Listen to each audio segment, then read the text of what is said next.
बच्चों, अगर हमारे शरीर से गंदगी बाहर ना निकले तो क्या होगा? क्या हम स्वस्थ रह पाएंगे? जैसे घर में कचरा जमा हो जाए तो बदबू और बीमारी फैलती है, वैसे ही शरीर में कचरा बनता है।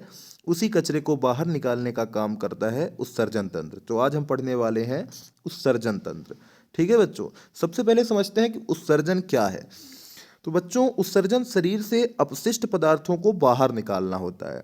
उत्सर्जन मतलब शरीर का कचरा बाहर निकालना। कचरा क्या होता है बच्चों? बेकार या हानिकारक पदार्थ। जो चीज शरीर के काम की नहीं होती वह अपशिष्ट कहलाती है। ठीक है बच्चों, अब समझते हैं उत्सर्जन तंत्र। उत्सर्जन तंत्र क्या होता है? अंगों का वह समूह जो शरीर से अपशिष्ट बाहर निकालता है। यह शरीर का सफाई विभाग है। अब आप बोलेंगे कि उत्सर्जन क्यों जरूरी है? तो जब हम खाना खाते हैं बच्चों तो शरीर ऊर्जा बनाता है, लेकिन साथ में कुछ जहरीले पदार्थ भी बनते हैं। अगर ये बाहर ना निकले तो शरीर बीमार हो जाएगा। अब शरीर में बनने वाले अपशिष्ट कौन कौन से हैं? यूरिया हो गया, यूरिक अम्ल हो गया, क्रिएटिन हो गया, कार्बन डाइऑक्साइड हो गया। ये सब शरीर के अंदर बनने वाला कचरा है बच्चों। तो इसमें जैसे लिखा है कि उत्सर्जन तंत्र क्या है? शरीर में बनने वाले हानिकारक अपशिष्ट पदार्थों यूरिया, CO2, अमोनिया आदि को बाहर निकालने की प्रक्रिया को उत्सर्जन कहते हैं। अब हम समझते हैं मनुष्य का उत्सर्जन तंत्र। तो सबसे पहले वृक्क को समझते हैं बच्चों। इसमें जैसे वृक्क लिखा है किडनी, वृक्क का मतलब किडनी। ठीक है बच्चों, मूत्रवाहिनी, मूत्राशय, मूत्र मार्ग। ठीक है, इसी को आगे बढ़ाते हैं। वृक्क को समझते हैं सबसे पहले बच्चों कि वृक्क क्या है। तो बच्चों, वृक्क शरीर का मुख्य सर्जन अंग होता है। किडनी हमारे शरीर की प्राकृतिक फिल्टर मशीन है बच्चों। खून को साफ करना, यूरिया हटाना, पानी का संतुलन बनाए रखना। वृक्क की संख्या 2 होती है, दायां और बायां। आकार सेम सेम जैसा होता है बच्चों, बीन जैसा। पेट के पीछे रीढ़ की हड्डी के दोनों ओर पाए जाते हैं।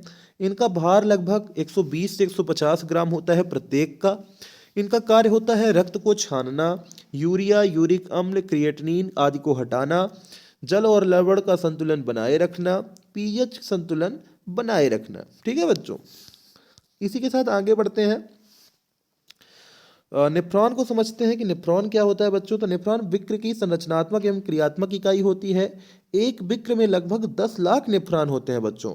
रक्त का निस्पंदन ग्लोमेरुलस में होता है। बोमन संपुट में मूत्र छानने की क्रिया होती है बच्चों। इसी के साथ आगे बढ़ते हैं। मूत्र निर्माण की प्रक्रिया को समझते हैं। निस्पंदन ग्लोमेरुलस में, पुनः अवशोषण उपयोगी पदार्थ वापस रक्त में, स्त्राव अतिरिक्त अपशिष्ट का निष्कासन होता है। ठीक है बच्चों, अब समझते हैं मूत्र वाहिनी, यूरेटर। यूरेटर क्या होता है बच्चों? किडनी से मूत्राशय तक मूत्र ले जाने वाली नली। किडनी से मूत्राशय तक मूत्र ले जाने वाली नली होती है मूत्र वाहिनी। यह पाइप की तरह काम करती है बच्चों। ठीक है, 2 पतली नालिकाएं होती हैं, नलिकाएं होती हैं, वृक्क से मूत्राशय तक मूत्र ले जाती हैं। ठीक है बच्चों, अब समझते हैं मूत्राशय क्या होता है। तो मूत्राशय बच्चों मूत्र को जमा करने की एक थैली होती है। यह स्टोरेज टैंक है। थैलीनुमा अंग होता है। मूत्र को कुछ समय तक संग्रहित करता है। ज़्यादा समय तक आप संग्रहित नहीं कर सकते हैं क्योंकि यूरिया के कारण वो नष्ट भी हो सकती है। मूत्र मार्ग समझते हैं बच्चों। मूत्र मार्ग क्या होता है? तो मूत्र मार्ग बच्चों मूत्र को बाहर निकालने वाली नली होती है। यह बाहर निकलने का रास्ता होता है, मूत्र को शरीर से बाहर निकालता है। ठीक है बच्चों, नेफ्रॉन आपको मैंने बता दिया है कि नेफ्रॉन किडनी की कार्यात्मक इकाई है। नेफ्रॉन किडनी की छोटी छोटी फिल्टर मशीनें हैं। एक किडनी में लगभग 10 लाख नेफ्रॉन होते हैं। मूत्र निर्माण की प्रक्रिया बच्चों, मूत्र निर्माण की प्रक्रिया समझते हैं। मूत्र निर्माण की प्रक्रिया बच्चों, निस्पंदन। निस्पंदन खून से अपशिष्ट छानना। पहले खून को छाना जाता है, फिर पुनः अवशोषण, जरूरी पदार्थ वापस लेना, शरीर जरूरी चीजें वापस खून में ले लेता है। स्त्रावण, अतिरिक्त अपशिष्ट जोड़ना, जो थोड़ा कचरा बच जाए उसे भी जोड़ दिया जाता है। ठीक है बच्चों, इसके बाद देखते हैं कि मूत्र पीला द्रव्य जिसमें यूरिया, पानी और लवण होते हैं। मूत्र शरीर का तरल अपशिष्ट है। अब अन्य उत्सर्जी अंग को समझते हैं बच्चों कि फेफड़े। फेफड़ा जो होता है बच्चों CO2 बाहर निकालता है। ठीक है, त्वचा है बच्चों पसीना बाहर निकालती है। यकृत है बच्चों विषैले पदार्थों को तोड़ता है। और किडनी है जो यूरिया को निकालती है। ये तो आप समझ ही गए होंगे। इसके साथ चलते हैं बच्चों कि मूत्र की संरचना क्या है। मूत्र की संरचना कैसे होती है, तो 95% जल से होती है और 2 से 2.5% यूरिया होता है, जिसमें यूरिक अम्ल, लवण और क्रिएटिनिन होता है। ठीक है बच्चों, एक समान व्यक्ति प्रतिदिन लगभग 1 से 1.5 लीटर मूत्र त्यागता है। ठीक है बच्चों, इसी के साथ आगे बढ़ते हैं कि विभिन्न जीवों में उत्सर्जी अंग देखते हैं क्या क्या होता है। जलीय जीव अमोनिया उत्सर्जी पदार्थ है, मनुष्य का यूरिया है, पक्षी का यूरिक अम्ल है।